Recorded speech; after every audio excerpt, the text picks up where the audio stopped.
장동혁 대표가 참 감이 없네요. 진짜로. 지금 대표인데 네. 그리고 그 상황에서 본인이 통일교하고 아무 관련이 없었을 없죠. 거라고 생각하는데 지금 이게 무슨 똥딴지 같은 소리를 해갖고 오히려 지금 손절을 해도 부족한데 네. 손절이 아니고 지금 손을 잡고 있으려고 그러는 이런 정무 감각도 없단 말이에요.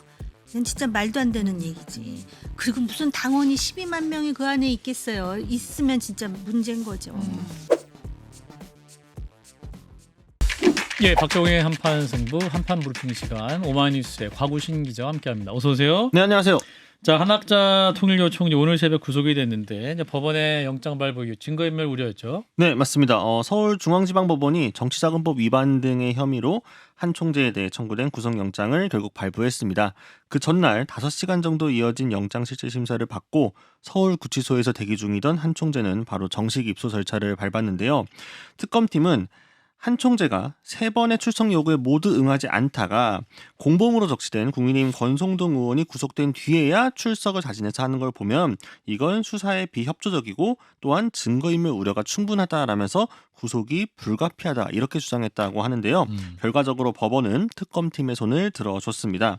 특히나 이게 동아일보 보도였는데요.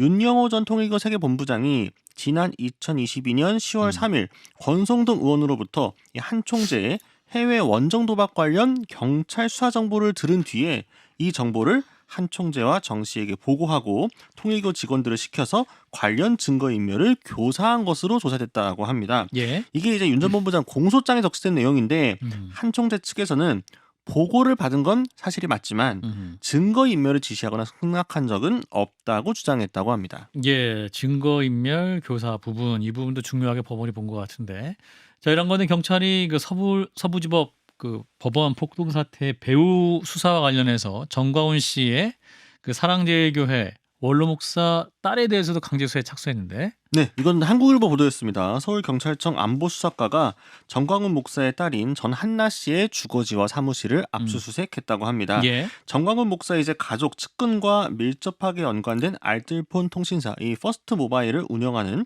더 P&L의 대주주가 바로 이 전한나 씨라고 하는데요. 예. 이번 압수수색 영장에는 특수 건조물 침입과 특수고무집행 방해, 교사 등의 혐의가 적시됐다라고 합니다. 경찰은 정광훈 목사와 보수 유튜버인 신의 한수를 운영하는 신혜식 씨에 대해서도 곧 피의자 신분으로 소환 조사 일정 조율을 할 것이다 이렇게 보도가 나왔습니다. 예, 자, 한학자 통일교 총재 구속됐습니다. 사실은 또 좀 반반으로 보신 분도 있었어요. 왜냐하면 또 변호사를 너무 센 사람들 쓰고 있다. 예. 뭐 그래서 이제 그런 추측도 했었었는데 결과 어떻게 보셨습니까? 그러니까 오히려 역설적으로 야 이런 변호사를 써도 안 되는구나 이런 해석이 나오고 있고 예. 또 이제는 한학자 씨를 넘어서서 이제 윤석열 전 대통령으로 가는 겁니다. 왜냐하면 지금 혐의의 가장 큰 부분은 권성동 의원에게 줬다는 1억이에요. 1억 중에 5천만 원을 별도로 비단으로 포장했다는 거 아닙니까? 예. 그리고 한 이 5천만 원에는 왕자를 뭐 수를 새겼다라고 예. 하고 그러면 왕인 권성동 의원이 받을 수 있겠습니까? 왕이 되려는 자가 받는 거겠죠. 그 흐름은 아무래도 윤석열 전 대통령에게 갔다라고 보여지는 부분이고 거기에 대해서 어떻게 수사가 진척될지가 이제 남은 관건이다 이런 생각이 듭니다. 예, 정윤. 역설적으로 그런 변호사를 써서 구속됐다고 봐요. 아, 그래요. 왜냐하면은 그 변호사 중에 한 사람이 특검을 만난 사실이 밝혀졌고 심지어는 대통령의 민정수석 출신이 그 변호사로 해서 뭐 10억 얘기가 나오고 그랬기 원어브 때문에 대미라고 그분을 주장하나. 이런 것들이 있는데 과연 구속을 피할 수가 있을까? 오히려 그것 때문에 된소리를 맞은 측면이 있고요. 그다음에 요번에 이 한학자 총재의 구속을 보면 통일교가 뭐 신도 쓰고 얼마다 뭐 이러지만 실제로는 교세가 굉장히 약한 것 아닌가. 그리고 내부에서의 그 모자지간의 갈등이라든지 예. 이런 것들 때문에 통일교가 원치 않은 정보가 많이 지금 노출이 된 측면이 있고요. 그다음에 지금 혐의를 보면 물론 미국의 워싱턴 타임스라든지 또는 폼페이오 전 국무장관 같은 사람들이 이 문제에 대해서 문제 제기를 하지만 종교 자체에 대해서 지금 혐의를 받아서 해서 구속이 된 것이 아니라 음. 지금 말씀드렸듯이 무슨 영부인한테 보석을 주고 뭐 캄보디아 ODA와 관련해서 어떤 이권을 좀 확보하려고 했다라든지 예. 내지는 국민의힘 경선과 관련해서 통일교가 뭔가 역할을 했다라든지 또는 심지어는 지금 총재 원정 도박 얘기가 나오잖아요. 예. 결국은 이제 구속이 됐으니까 향후에 그러면은 실제로 김건희 씨와 어떻게 연결이 되고 또 김건희 씨와 그다음에 윤석열 전 대통령까지 어떻게 연결이 돼서 실질적으로 통일교에게 특혜를 줬는지 여부를 이제 확인하는 게 중요하겠죠. 예. 사실은 정경 유착은 많이 들어봤는데 네. 정교 유착이잖아요. 이거는 좀 쉽게 쓸 수 없는 말인데. 그렇죠. 예. 통일교는 창당을 한번 했었어요. 무슨 네. 평화통일가족당인가 아, 이런 식으로. 예. 그런데 영석의 초라한 성적표를 받아들고 이렇게는 안 되겠다. 우리가 정치권이 그런데 많은 현안이 있으니까 연결고리는 가져가야 됐다라는 판단을 내린 것 같고. 그런데 일각에서는 지금 중요한 건 통일교에서도 국민들께 사과한다, 겸허히 받아들인다라고 하는데 이건 필요 최소한의 입장 표명인 거고요. 플러스 알파는 진실을 이야기하는 건데 진실을 이야기하려면 동의는 있어야 되잖아요. 일각에선 통일교가 이런 무리수와 그런 불법을 자행했던 가장 큰 거는 통일교 현안 캄보디아와 무관하지 않아요. 그런데 지금 일각에서는 오히려 나중엔 되치기를 당했다는 거예요. 막 도이치모터스가 이 캄보디아에 관여하려고 하고 예. 사업가 히렘이라고 또 김건희 씨와 무관하지 않은 건설업체가 들어가려고 하고 뭐 서해건설도 또 뭐 나오기도 합니다. 그 건성동원에 또 뭐 이런 부분과 관련해서 필리핀과 관련해서 나오기도 했는데 연결을 해봤을 땐 통일교 측으로서는 큰 배신감을 이른바 윤석열 김건희 부부로부터 느꼈으면 수사에 협조할 가능성도 열려 있다. 그리고 그런 동의인이 없더라도 수사에는 협조해야죠. 그게 통일교가 살 길입니다. 지금 뭐 일본에서는 뭐 해산 명령 내려서 지금 맞습니다. 이제 뭐 다 짐 싸고 나와야 되는 상황이기 때문에 맞습니다. 굉장히 지금 종교적으로도 굉장히 위급한 상황인 건 맞아 보이고 방금 전 속보로는 윤석열 전 대통령 측에서 내일 있을 내란 특검 이제 추가 기소를 위한 공판이 있다는 거예요. 거기에 이제 나가겠다라는 입장을 밝혔다는 거. 여태까지 지금 10번째 재판까지도 안 나오다가 지금 또 갑자기 전략이 좀 바뀐 것 같은데 이건 좀 어떻게 봐야 될지. 아마 이게 보석심 보석심이 에 예. 나가는 그랬으니까. 건데 예, 그거는 26일. 정말 제가 봤을 때는 정말 이런 표현을 했죠. 졸렬하고 비겁한 거예요. 보석 심사는 뭡니까? 보석 신문이란 건 이 사람 저 내보내 주세요, 판사님. 저 내보내 주시면 주거지 제한도 수용할 거고 저 재판도 따박따박 나갈게요. 저 도주하거나 입을 맞추거나 증거인멸하지 않습니다. 소명하러 나가는 거거든요. 거긴 나가는 거예요. 나가고 싶으니까. 그러면서 앞뒤가 안 맞는 행동을 하는 거죠. 보석을 받아들여 주려면 법원을 안심시켜야 되거든요. 정말 재판에 잘 나오나? 지금 직위원 재판부에 10번인가 안 나갔잖아요. 예. 그러면서 지금 앞으로 나갈 거라는 걸 어떻게 담보합니까? 이걸 어떻게 믿으라는 거예요? 판사가 바보도 아니고. 이런 부분과 관련해서 자기 항변을 할 때는 꾀를 내가지고 이렇게 적극적으로 하면서 나올 수 있는 걸 그럼 지금까지는 왜 안 나왔나요? 많은 재판에. 네. 진짜 부끄러움을 모른다. 이런 생각이 드는 거죠. 일단 통일교 관련해 가지고 예. 통일교가 살 길에 대해서 우리 장 변호사 말씀하셨는데 통일교가 살 길 이전에 통일교 그러니까 정교 유착하면 그 정교의 파트너가 지금 국민의힘이었다라는 그죠, 그죠. 예. 전제잖아요. 예. 그럼 국민의힘은 이게 아니다라는 걸 지금 보여주지 않으면은 아. 정교 유착의 장본인이 아니고 장본당이라 그래야 되나?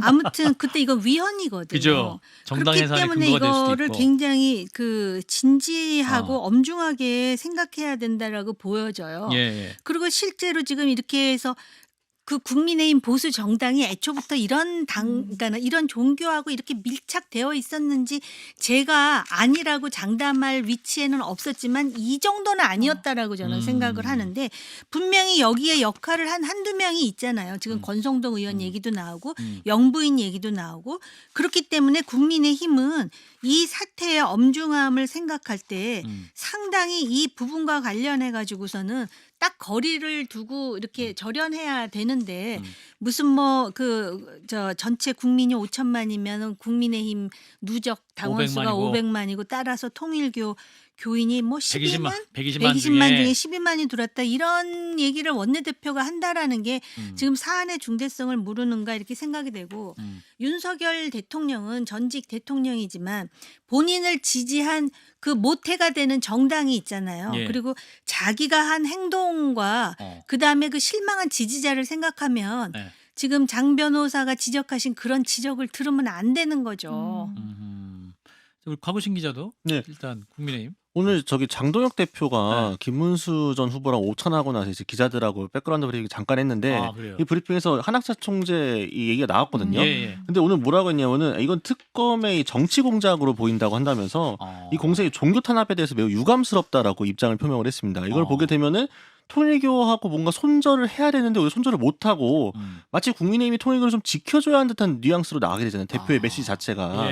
이렇게 되면 결국 이게 사람들이 의심하는 거죠. 결국 권성동 의원의 개인의 일탈이 아니라 실제로 당 캠프 지도부와 밀접하게 연관된 게 아니야? 그러니까 종교 탄압 얘기하는 거 아니야? 이런 물음표가 뜰 수밖에 없는 거죠. 저는 그러니까 의외의 참- 메시지였다고 생각합니다. 장동혁 대표가 참 감이 없네요. 진짜로. 지금 대표인데 예. 그리고 그 상황에서 본인이 통일교하고 아무 관련이 없었을 없죠. 거라고 생각하는데 지금 이게 본인은 무슨 관련 똥딴지 없습니다. 같은 소리를 해갖고 오히려 지금 손절을 해도 부족한데 예. 손절이 아니고 지금 손을 잡고 있으려고 그러는 이런 정무 감각도 없단 말이에요. 이건 진짜 말도 안 되는 얘기지. 그리고 무슨 당원이 12만 명이 그 안에 있겠어요. 있으면 진짜 문제인 거죠. 그래요. 그 신천지도 있고 뭐 통일교도 몇만 있다고 하니까 이 국민의 입장에서 앞으로도 당원 관리도 굉장히 중요한 이슈 중 하나가 될 것으로 보이긴 하는데, 자 법사위로 일단 또 가보겠습니다. 법사위도 굉장히 시끄러운데 오는 30일에 대법원의 공직선거법 유죄 취지 파기 환송 결정, 이재명 당시 후보에 대한 결정과 관련해서 현안 청문회를 하기로 했습니다. 네. 법사위가 이제 어제 전체 회의에서 조희대 대법원장의 대선 개입 의혹 관련 긴급 현안 청문회를 실시 계획서와 함께 관련 증인 참고인 7석의 건을 의결했습니다. 국민의힘은 반발해서 표결에 참여하지 않았고요. 민주당과 조국혁신당만 찬성 의사를 밝혔는데요. 추미애 법사위원장과 민주당 법사위 간사인 김용민 의원을 포함해 이 9명의 위원들이 채택한 사람들은 조희대 대법원장, 또 오경미, 이훈구, 이수견, 박영재 대법관, 한덕수 전 국무총리, 또 윤석열 대통령의 내란 혐의 사건 재판장인 지기현 판사, 또 천대엽 법원행정처장과 오민석 서울중앙지방법원장까지 모두 증인으로 신청 채택했습니다. 근데 이게 지금 현직 대법원장을 겨냥한 청문회다 보니까 또 여야 간의 공방도 굉장히 커지고 있는 것 같긴 합니다. 네, 일단 오늘 송원석 원내대표는 이거 가짜뉴스에 근거한 아니면 말고식 의혹 제기를 갖고 사상 초유의 대법원장 청문회를 열겠다라는 것이다라면서 민주당 폭주가 도를 넘고 있다라고 꼬집었고요. 예. 더 이상 역사에 큰 죄를 짓지 말기를 바란다. 지금이라도 국민을 위해 상생과 협치를 어떻게 실천할지 먼저 생각해보라라고 이야기를 했습니다.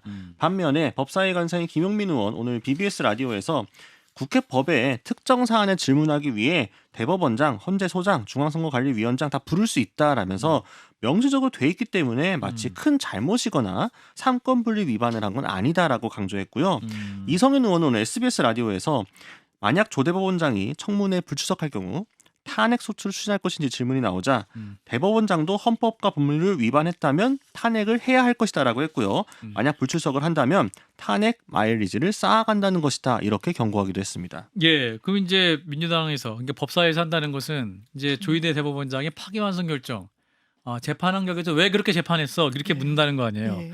근데 뭐 그렇게 할 수 있지 뭐라고 생각할 수 있지만 반면 또 입법부에서 어떤 법원의 결정이나 한 판사의 판결 네. 결정에 대해서 의원들이 왜 그렇게 당신 판단했어? 왜 이렇게 판결했어? 이렇게 또 물을 수가 있는 것이냐? 예. 저는 기본적으로는 물을 수 있다라고 생각하는데 네. 지금 묻는 게 맞느냐? 왜냐하면 그건 5월 달에 있었던 네. 일이에요. 저는 대단한 문제의식을 그 결정에 갖고 있어요. 네. 해선 안 되는 판단이었다고 예, 생각합니다. 예. 그러면 그때 청문회를 만약에 절차를 밟아서 하면 그래 할 텐데 지금 시간적 텀이 있었어요. 그때 대선 치르느라고 정신이 없었거든요. 그렇죠. 예. 지금 와서 하는 거는 이제 중도층이 보시기에 국민들이 보시기에 민주당이 화를 낸다, 분풀이를 한다라고 보여지는 부분이 없다라고는 할 수 없을 것 같아요. 왜 화가 났나? 왜 지금이냐? 예, 그러면 이제 여러 이제 의혹 제기를 했는데 그게 신빙성이 좀 낮다라는 이제 세간의 사인 평가로 모임설. 나오고 있고 예. 그러면 이거를 역공을 펴서 국회법엔 당연히 부르게 돼 있겠죠. 예. 부를 수 있겠죠. 탄핵도 다 할 수 있습니다. 법정돼 있으니까요. 그런데 하는 부분에 대한 정무적 고려와 관련해서 이게 지금 당 지도부와의 교감이 있었니 없었니 원내 이 지도부가 부분도 불쾌했다. 그런 이야기가 유감 나오잖아요. 표명했다. 그러니까 국회는 정치회장이지만 예. 본인 정치회장이 되는 것에는 좀 주의를 기울일 필요가 있다. 저는 개인적으로 그렇게 생각합니다. 저는 이게 원내 지도부라든지 당 지도부하고 사전에 조율을 했는지 여부에 대해서는 제가 알 수가 없어요. 예. 그런데 원내 내지는 당 지도부에서도 불쾌했다라는 말이 나온다는 거는 그렇죠. 예. 지금 여당인 민주당도 이게 정치적으로 얼마나 큰 부담이 되고 잘못하면은 결국은 인민재판식으로 다수의 포갑이 이루어지고 있다라는 그 국민의 인식을 줄 수 있다. 있다라는 우려를 지금 이미 하고 있는 거예요. 예. 제가 볼 때는 사자 회동을 주장했는데 지금 나올 게 없고 코너에 몰리니까 갑자기 이제 대법원장이 그 당시에 파기환송한 것이 정치적 의도가 있다로 지금 몰아가기 위해서 이런 이제 그 해프닝을 만드는 것 같은데요. 실제로 그 법관의 그런 그 양심에 따라 사법권이 독립돼 있다라는 거는 헌법에 규정되어 있는 것 아니겠습니까? 그러니까 그 당시에 파기환송을 대법원장 혼자 결정한 것도 아니에요. 전원 합의에 의해서 했던 것이고 관례가 없다라고 얘기를 하는데 법적으로 그러면 그 절차와 과정이 틀렸느냐? 그건 아니에요. 그러면 그동안 정치인과 관련한 재판에 있어서 빨리 한 걸 지금 문제로 삼는데 이 대법원장은 애초부터 신속한 판결을 자기의 모토로 세웠던 사람이에요. 그래서 633. 대법원장 인사청문회에서 그 민주당에 의해서 까덕까덕 미담만 나온다라고 칭찬받은 대법원장이 바로 이 조희대 대법원장인 것으로 제가 기억을 하거든요. 예. 그러면 민주당이 그걸 문제 삼으려면 그 전에 뭐 그 뭡니까 무슨 저 폐문부제인가 뭐 해가지고 지연을 했을 때 왜 가만히 있었어요. 그러니까 우리한테 유리할 땐 지연하고 그다음에 우리한테 불리한데 빨리 해가지고 지금 파기환송을 했다 하니까 문제를 삼는 거 아닙니까? 예. 그 당시에 대법원이 빨리 판결한다 그랬을 때 전부 환영했었어요 민주당이. 근데 결론이 파기환송으로 나오니까 지금 반발하는 거고 마치도 정치 보복하듯이 이러는 건데요. 이거는 반드시 이거에 대한 후과가 있을 거예요. 지금 민주당이요. 대통령은 뭐 실용적으로 뭘 한다 그러는데 당내 지금 뭐 듣는 얘기에 의하면은 지금 당 지도부도 아니고 법사위에서 누군가에 의해서 이걸 막 밀어붙였다라는 인상마저 주는데 예. 이거를 왜 할까? 결국은 자신들의 정치적 이해, 뭐 지방선거 여러 가지 생각해서 이렇게 한다 그러는데 그렇다 그래서 삼권 분립의 한 축을 이런 식으로 쥐고 흔들 수 있다라고 생각하는 거는 민주주의적인 마인드셋 아예 부재한 겁니다. 마인드셋이 부족한 것이다. 네. 과구신 기자 짧게 말씀해 주시죠. 네, 사실 오늘 관련 보도가 나와가지고 또 약간 좀 혼선이 있었는데요. 물론 이제 하고 나서 반론이 나오긴 했습니다. 김명기 원내대표가 뭐 법사위에 경고하고 그런 거 아니다. 말이 와전된 거다라는 식으로 이야기하긴 했는데 뭔가 지금 계속 엇박자가 나고 있는 건 맞는 거고 원내 지도부 입장에서 오늘도 2+2 회동이 있었거든요. 네. 정부도시법 관련해서 협상을 해야 되는 상황인데 한쪽에서 막 밀어붙이고 있으니까 강원 이게 사실 온도가 안 맞는 거죠 서로가. 네. 그러다 보서 원내 지도부가 좀 고민이 깊을 수밖에 없고 결과적으로 청문회 한다고 하면은 그럼 그 자리에서 지금 계속 사람들이 궁금해하고 있는 거는 네. 회동했느냐, 회동에 관한 증거를 추가적인 확실한 신빙성 있는 걸 민주당이 갖고 있느냐. 이걸 궁금해하는데 이번 증인 채택에 관련자들은 채택이 안 됐다는 거죠. 그럼 30일 날 과연 국민들이 민주당이 이렇게 드라이버 거는 게 그럴만하구나. 조희대 대법원장 정말 나쁜 사람이구나. 이걸 증명할 수 있을까? 약간 물음표긴 합니다. 나올까요? 안 나올 겁니다. 그래서 오히려 국정감사 피감 기관으로 대법원이 있으니까 그때 이제 문제 제기를 할 수 법원 행정처장에게 있었는데 문제 제기할 수 있고. 그리고 대법원장은 인사만 하고 들어가는 걸 어쨌든 이제 관례니까요. 예. 해서 안 친 다음에 뭐 물어볼 수도 전 있었을 거라고 생각합니다만 예. 청문회는 이제 저는 진행은 더 이상 안 하는 게 맞지 않을까라는 생각이 듭니다. 그래요. 자, 이어서 내란 특검이 그 한동훈 전 대표 공판전 증인신문을 요청을 했는데 출석을 안 했습니다. 네, 오늘 증인신문 기일이 열렸지만 증인으로 소환된 한 전 대표가 출석을 하지 않았기 때문에 실제 신문은 진행하지 못했습니다. 법원은 지난 12일과 18일 증인 소환장을 발송했지만 두 번 다 폐문부제로 한 전 대표에게 전달되지 않았다라고 하는데요. 재판부는 다시 증인을 소환하겠다라면서 오는 10월 2일 오전을 다음 기일로 정했습니다. 예. 특검 측에서는 기일 재지정하는 한편 한 전 대표에게 휴일이나 야간에도 좀 특별 송달 방식으로라도 증인 소환장을 전달해달라 이렇게 요청하기도 했습니다. 그러니까 특별 송달은 반드시 수취인이 받을 수 있게 직접 주겠다는 얘기죠. 이게 오세요. 특별 송달이 그러니까 밖에 원래는 낮에는 집을 많이 비우니까 네. 밤에 가거나 야간 송달을 하거나 오. 주일이나 주말에 가거나 택배 같이. 예, 그래서 집에 있을 걸 굉장히 농후한 가능성이 있을 때 가는 뭐 이런 게 특별 송달입니다. 그렇군요. 예. 그러니까 안 받으면 못 받았다고 그렇게 말할 수 없을 예, 지경이 거기서 되도록. 가서 문 열어주면 자기가 없어도 배우자나 다른 사람이 받으면 그건 받은 걸로 다 간주하는 거예요. 그렇군요. 예. 자, 일단 한동훈 전 대표는 안 가려고 하는 것 같은데 또 특검은 또 어떻게든 불러내려고 하거든요. 이거 어떻게 보세요? 아니 뭐 정말 그 책에도 다 있고 그런데 굳이 이제 불러내 가지고선 이제 하겠다 그러는 특검. 그러다 보니까 정치적인 예. 복선이 있는 거 아니야? 예. 이런 생각도 충분히 하게 되는데 네. 그 특검 얘기는 차치하고 네. 한동훈 전 대표의 입장에서는 자기가 앞으로 계속 정치를 해야 되고 큰 꿈을 꾸고 있는데 이렇게 되면 내가 그 보수의 지지자들로부터 배신자 소리를 듣는 거 아닐까라는 그리고 주변에서 다 그래서 말리는 것 같아요. 아, 측근들이? 절대로 나가면 안 된다라는 예, 식으로. 근데 이거는 그 발상이 맞는 거예요. 저는 좀 이해가 안 가는데 왜 지금 그 국민의힘에서 배신자 그러면 유승민 전 의원하고 한동훈 전 대표 얘기하는데 이 사람들이 무슨 배신자예요. 진짜 배신자는 윤석열 전 대통령이죠. 지지자들이 그렇게 열심히 밀어줘서 대통령이 0.73%로 잘 했으면 국정을 잘해가지고 칭찬받는 대통령이 돼야지 느닷없이 헌법을 위반한 계엄을 선포해가지고 아주 보수를 괴멸시키고 우리 같은 보수주의자들을 진짜 얼굴을 못 들고 다니게 만들었으면 그가 배신자 아니에요. 그러면 한동훈 전 대표도 그렇게 말할 수 있는 결기는 없어요.